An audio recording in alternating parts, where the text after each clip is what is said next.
Assalamualaikum warahmatullahi wabarakatuh. Halo semuanya, welcome back to my YouTube channel.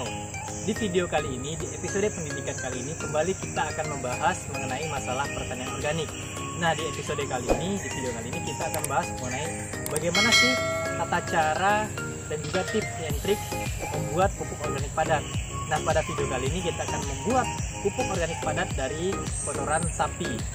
Tentunya dalam pembuatan ini kita akan membuat dengan sesederhana mungkin, sesimpel mungkin, sehingga mudah dilakukan, baik bagi kita yang sudah pro ataupun bagi kita para petani pemula yang ingin mencoba membuat pupuk organik padat. Mau tahu seperti apa videonya? Langsung saja kita menuju ke videonya.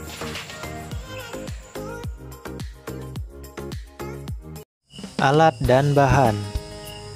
Alat yang digunakan untuk membuat pupuk organik padat dari kotoran sapi.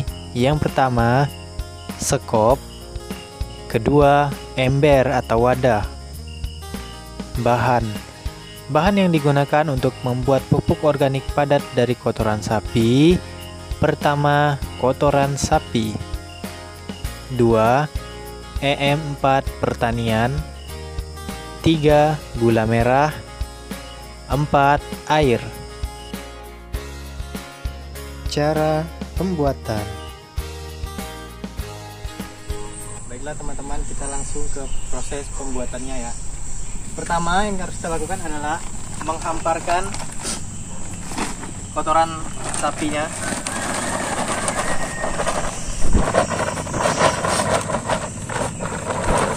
Setelah kita tuangkan, langsung kita hamparkan dengan menggunakan sekop, diratakan pada layer pertamanya. Pada proses perataan ini sambil dilihat jika ada bahan-bahan yang tidak diperlukan harap segera dibuang, misalnya plastik dan lain sebagainya yang tidak dapat terurai oleh proses dekomposisi kotoran ternak ini.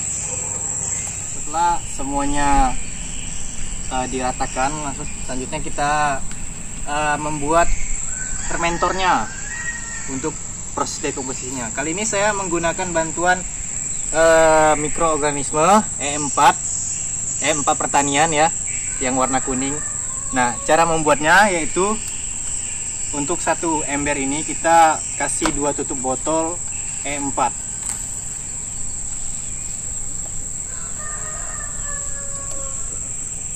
Sudah 2 tutup botol ya. Selanjutnya kita beri gula merah. Apa sih fungsinya gula merah ini? Fungsi gula merah ini adalah untuk makanan dari mikroorganisme ini. Kita hancurkan. Sudah kita masukkan, kemudian kita aduk rata.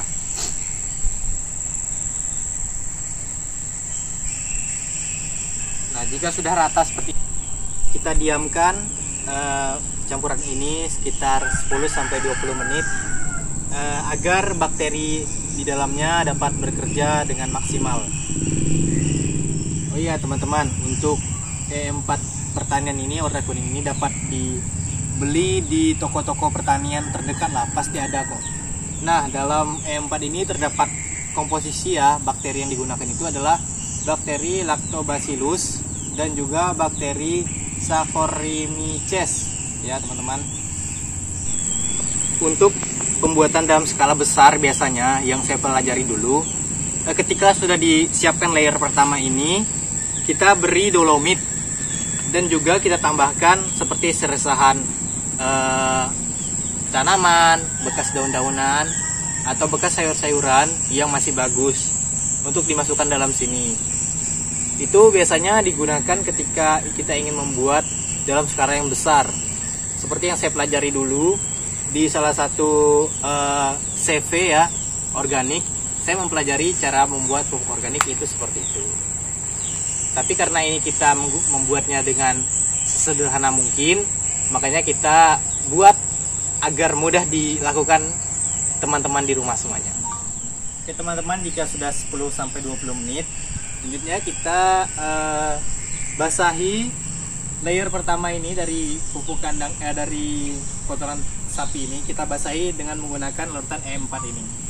Caranya tinggal digini-giniin saja. Kita sampai semuanya basah ya. Oke teman-teman, jika kita sudah membasahi yang layer pertama, selanjutnya kita buat layer kedua. Kita langsung tumpahkan kotoran sapi yang kedua ini di atas kotoran sapi layer pertama yang sudah dibasahkan tadi. Langsung saja kita tuang.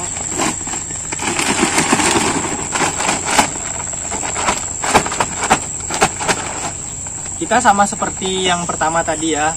Di sini kita sambil melakukan checking apakah ada bahan-bahan yang tidak diperlukan yang sulit terurai di dalam kotoran sapi ini. Jika ada, kembali kita ambil dan kita buang. Kita gunakan bahan-bahan yang mudah terurai saja, seperti itu. Sama seperti layer pertama, kita langsung hamparkan dan ratakan semuanya kotoran sapi ini. Ngomong-ngomong, saya mendapatkan kotoran sapi ini dari peternakan sapi liar yang dibudidayakan secara liar di alam. Jadi insya Allah kotoran sapinya aman dan terhindar dari bahan-bahan kimia. Karena kalau kita peternak sapi dengan pakan yang kimia, itu biasanya dikhawatirkan kotoran sapinya bakalan dikhawatirkan mengandung residu-residu kimia dari pakan yang ia makan. Seperti itu teman-teman. Langsung kita ratakan saja.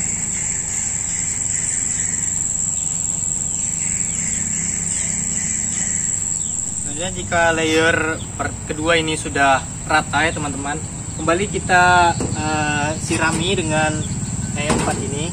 Kita basahi layer atasnya. Kita basahi sampai semuanya basah ya teman-teman.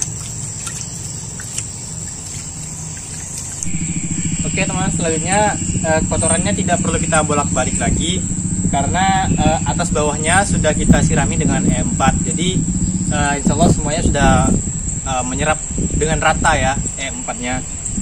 Selanjutnya kita palang ya, kita kasih batas agar ketika hujan nanti airnya tidak sampai ke sini juga. Kebetulan di tempat saya itu sudah tidak ada lagi tempat untuk menyimpan ini, jadi kita simpan aja di dekat rumah ya. Kemudian kita palang ya teman-teman agar ketika hujan itu airnya tidak masuk. Selanjutnya kita tutup dengan seng bekas teman-teman untuk melindungi dari terpaan sinar matahari dan juga hujan secara langsung teman-teman. Ini langsung saja kita tutup ya. Oke teman-teman, jika sudah ditutup seperti ini, kita diamkan selama kurang lebih 1 minggu. Ketika sudah 1 minggu atau 7 hari, nah disitulah baru kita lakukan pembalikan teman-teman, sambil kita mengecek keadaan suhu dan tekstur dan juga bau dari kotoran ini. Biasanya sekitar 2 minggu atau 21 hari atau 1 bulan, pupuk ini sudah siap digunakan dengan ciri-ciri tidak berbau, suhunya telah turun, dan teksturnya jika diremas dia akan remah. Nah, kita akan balik ketika nanti usianya 1 minggu. Tonton terus video ini sampai habis.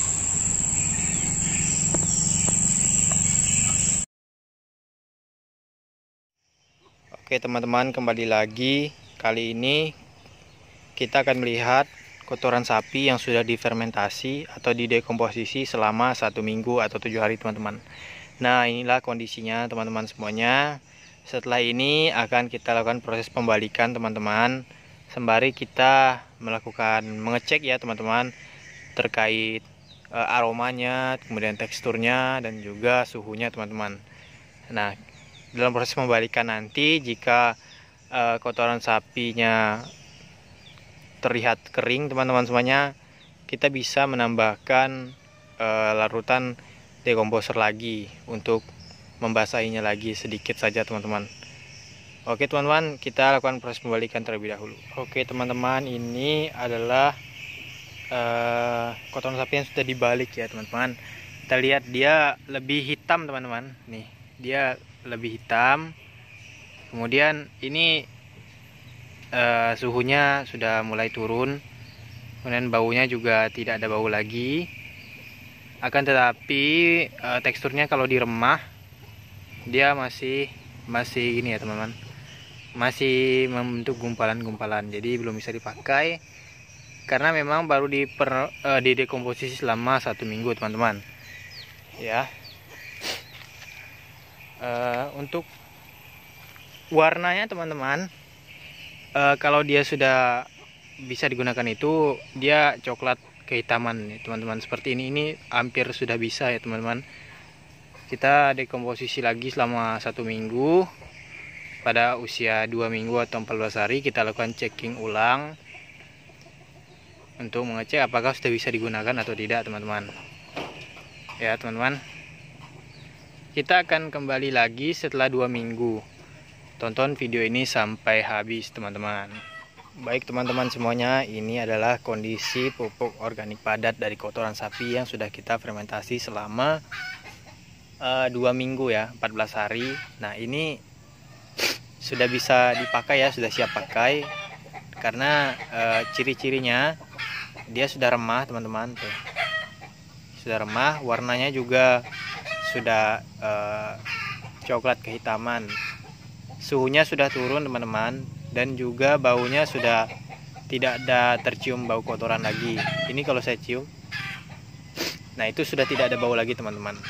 Jadi ini sudah siap digunakan karena sudah memenuhi ciri-ciri pupuk organik yang sudah siap digunakan, yaitu teksturnya remah, ini remah teman-teman, kemudian baunya sudah tidak tercium bau kotoran lagi, dan juga suhunya sudah turun. Ini sudah dingin teman-teman, sudah suhu normal. Oke teman-teman, itu saja video dari saya tentang pembuatan pupuk organik. Jangan lupa teman-teman like, komen, dan subscribe ya untuk bangun channel ini. Mohon maaf jika ada salah kata. Terima kasih, semoga video ini bermanfaat. Assalamualaikum warahmatullahi wabarakatuh.